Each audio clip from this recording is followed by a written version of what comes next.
Pada Minggu, 27 Juli 2025, Pekanbaru diguncang kabar pengungkapan kejahatan pangan, pengoplosan beras. Di tengah hiruk-pikuk kota, masyarakat dikejutkan oleh operasi besar-besaran yang melibatkan aparat kepolisian dan media. Suasana di sekitar gudang beras berubah mencekam. Warga berkerumun, bertanya-tanya bagaimana kejahatan sebesar ini bisa terjadi di lingkungan mereka sendiri. Kasus ini bukan sekadar soal beras, tapi soal kepercayaan publik terhadap apa yang mereka konsumsi setiap hari. 9 ton beras, bahan pokok jutaan orang, ditemukan telah dicampur dan dikemas ulang dengan merek premium. Karung-karung beras yang seharusnya menjamin kualitas, ternyata menyimpan rahasia kecurangan. Beras yang sudah tercampur ini berpotensi masuk ke dapur-dapur rumah tangga, warung makan hingga restoran, tanpa disadari oleh konsumen yang mempercayai label premium di kemasannya.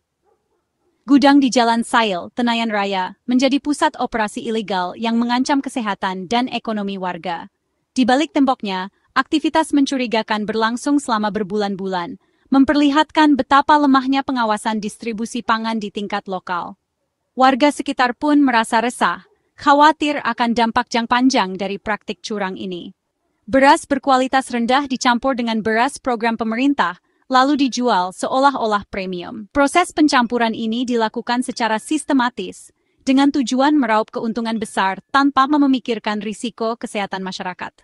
Konsumen yang berharap mendapatkan beras terbaik justru tertipu oleh tampilan luar yang menyesatkan. Pengungkapan ini jadi sorotan nasional, menyoroti betapa rentannya sistem distribusi pangan kita. Media massa ramai memberitakan, masyarakat pun mulai mempertanyakan keamanan pangan yang mereka konsumsi. Kasus ini membuka mata banyak pihak bahwa pengawasan dan transparansi dalam rantai distribusi pangan sangatlah penting untuk mencegah kejadian serupa terulang. Negara tak boleh diam saat fondasi ketahanan pangan digerogoti dari dalam. Pemerintah dan aparat penegak hukum harus bertindak tegas, memastikan pelaku dihukum setimpal dan sistem pengawasan diperkuat. Ketahanan pangan adalah pondasi bangsa, dan kepercayaan masyarakat harus dijaga dengan sungguh-sungguh. Ini adalah pertarungan antara keserakahan dan kepentingan publik yang harus dilindungi. Hanya dengan kerjasama semua pihak, pemerintah, aparat, dan masyarakat, kita bisa memastikan bahwa nasi di piring kita tetap murni, aman, dan layak dikonsumsi oleh setiap anak bangsa. Keberhasilan Polda Riau membongkar sindikat beras oplosan langsung mendapat apresiasi dari Menteri Pertanian, Andi Amran Sulaiman. Mentan Amran menegaskan pengoplosan beras adalah pengkhianatan terhadap kepercayaan rakyat dan ketahanan pangan bangsa. Tindakan tegas Polda Riau jadi pesan keras negara tak akan kompromi dengan kejahatan pangan. Keberhasilan ini bukti sinergi efektif antara Kementerian Pertanian dan Kepolisian. Apresiasi ini diharapkan memicu semangat aparat di daerah lain untuk memberantas kejahatan pangan. Negara hadir memastikan setiap butir nasi di piring rakyat adalah hasil kejujuran, bukan tipu daya. Penggerebekan di Jalan Sail berawal dari diskusi strategis antara Menteri Pertanian dan Kapolda Riau. Mentan Amran memaparkan data kecurangan distribusi beras, menyoroti Riau sebagai wilayah rawan. Arahan menteri diterjemahkan Kapolda menjadi operasi konkret. Kolaborasi dan komunikasi terbuka antar lembaga jadi kunci pengungkapan kasus ini. Tanpa diskusi strategis, pengungkapan kasus di Pekanbaru tak akan secepat dan seefektif itu. Sehari setelah diskusi, tim Reserse Kriminal Khusus Polda Riau bergerak ke gudang di Jalan Sail. Di lokasi, polisi menangkap R, pelaku utama, sedang memindahkan beras kualitas rendah ke karung premium. Barang bukti 9 ton beras oplosan, puluhan karung SPHP, karung premium, timbangan digital, dan mesin jahit karung. Operasi ini membuktikan respons cepat aparat menindaklanjuti informasi krusial. Penangkapan R dan penyitaan barang bukti jadi puncak kerja cepat Polda Riau. Tindakan ini mencegah kerugian lebih besar bagi masyarakat. Penegakan hukum berjalan proaktif dan preventif. Modus R adalah serakahnomics, keserakahan yang merusak program pro-rakyat. Ia membeli beras reject murah, mencampurnya dengan beras SPAP, lalu mengemas ulang dengan merek premium. Produk oplosan dijual mahal, menipu konsumen yang membayar harga premium untuk kualitas rendah. Konsumen dirugikan secara finansial dan gizi, membayar lebih untuk beras di bawah standar. Praktik ini sabotas langsung terhadap program pemerintah dan pengkhianatan berlapis pada petani, pemerintah, dan konsumen. Kejahatan ini merusak kepercayaan dan kesejahteraan masyarakat. Kasus 9 ton beras oplosan yang terungkap di Pekanbaru hanyalah puncak gunung es dari masalah kejahatan pangan yang jauh lebih besar di Indonesia. Di balik penggerebekan dramatis dan tumpukan karung beras yang disita, tersembunyi jaringan mafia yang telah lama merugikan masyarakat dan negara. Kejahatan pangan seperti ini bukan hanya terjadi di satu kota, melainkan tersebar di berbagai daerah, menandakan betapa serius dan meluasnya persoalan ini. Kerugian yang dialami masyarakat akibat kejahatan pangan tidak hanya sebatas harga beras yang melambung tinggi. Dampaknya jauh lebih luas, menyentuh sendi-sendi ekonomi keluarga, kesehatan masyarakat, hingga kepercayaan terhadap sistem distribusi pangan nasional. Setiap hari, jutaan keluarga harus berjuang mendapatkan beras yang layak, sementara mereka tidak pernah tahu apakah beras yang mereka beli benar-benar aman dan berkualitas. Diperkirakan, kejahatan beras merugikan Indonesia hingga 99 triliun rupiah per tahun. Angka ini bukan sekadar statistik, melainkan gambaran nyata betapa besarnya uang rakyat yang hilang akibat ulah segelintir oknum. Kerugian ini mencakup biaya kesehatan, penurunan produktivitas, hingga beban sosial yang harus ditanggung negara.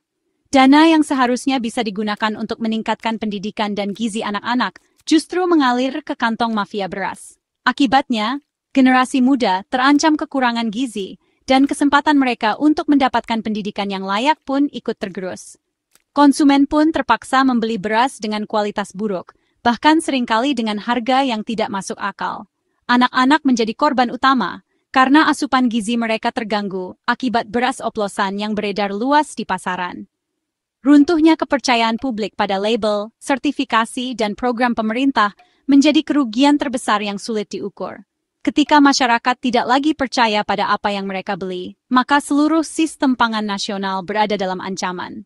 Program-program seperti SPHP yang seharusnya membantu masyarakat justru menjadi tidak efektif jika terus disalahgunakan oleh oknum yang tidak bertanggung jawab. Upaya pemerintah untuk menstabilkan harga dan menjamin kualitas beras pun menjadi sia-sia. Mengembalikan kepercayaan masyarakat bukanlah hal yang mudah. Dibutuhkan waktu, komitmen, dan penegakan hukum yang konsisten agar kejahatan pangan bisa diberantas hingga ke akarnya. Hanya dengan langkah tegas dan transparan, masa depan pangan Indonesia bisa kembali terjamin. Negara memperkuat pertahanan pangan lewat penegakan hukum tegas. Tersangka R dijerat pasal berlapis UU Perlindungan Konsumen, terancam 5 tahun penjara dan denda 2 miliar rupiah. Hukuman berat diharapkan memberi efek jera bagi pelaku dan calon pelaku kejahatan pangan. Satgas Pangan, Gabungan Polri dan Kementerian terkait berperan vital mengawasi distribusi pangan. Penindakan di Pekanbaru tindak lanjut arahan Kapolri untuk optimalkan Satgas Pangan di seluruh daerah. Pemerintah berkomitmen memperketat pengawasan distribusi beras, terutama SPHP. Upaya ini bagian dari membangun sistem ketahanan pangan yang adil dan terpercaya. Program SPHP bukan sekadar beras murah, tapi instrumen strategis menjaga stabilitas harga dan inflasi nasional. SPHP memastikan pasokan beras berkualitas dan jangkau, melindungi daya beli masyarakat. Saat harga melonjak, SPHP jadi penyeimbang di pasar. Manipulasi program SPHP seperti di Pekanbaru adalah serangan terhadap stabilitas ekonomi nasional. Pengoplosan beras SPHP merusak kualitas dan manfaat bagi konsumen. Perlindungan integritas SPHP jadi prioritas utama pemerintah. Keberhasilan SPHP berdampak langsung pada kesejahteraan jutaan keluarga Indonesia. Kasus Pekanbaru menjadi pelajaran penting bagi kita semua.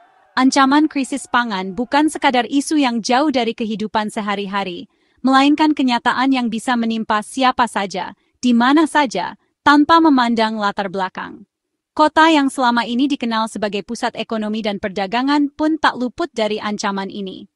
Situasi ini mengingatkan kita bahwa ketahanan pangan adalah tanggung jawab bersama, dan setiap individu memiliki peran penting dalam menjaga keamanan pangan di lingkungan masing-masing. Kewaspadaan kolektif sangat diperlukan, melibatkan seluruh elemen masyarakat, pemerintah, aparat penegak hukum, tokoh masyarakat, hingga warga biasa. Setiap pihak harus saling mendukung dan berkoordinasi, Membangun komunikasi yang terbuka agar potensi ancaman bisa dideteksi sejak dini.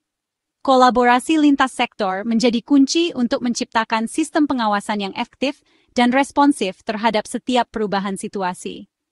Konsumen juga harus semakin cerdas, kritis, dan berani mengambil tindakan jika menemukan kejanggalan pada produk pangan. Edukasi tentang keamanan pangan perlu terus digalakkan, agar masyarakat mampu mengenali ciri-ciri produk yang tidak layak konsumsi. Jangan ragu untuk melapor jika menemukan sesuatu yang mencurigakan, karena satu laporan bisa menyelamatkan banyak orang dari bahaya yang lebih besar.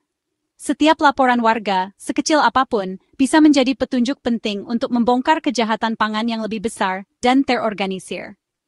Partisipasi aktif masyarakat dalam melaporkan temuan atau dugaan pelanggaran sangat membantu aparat dalam menindaklanjuti kasus secara cepat dan tepat sasaran.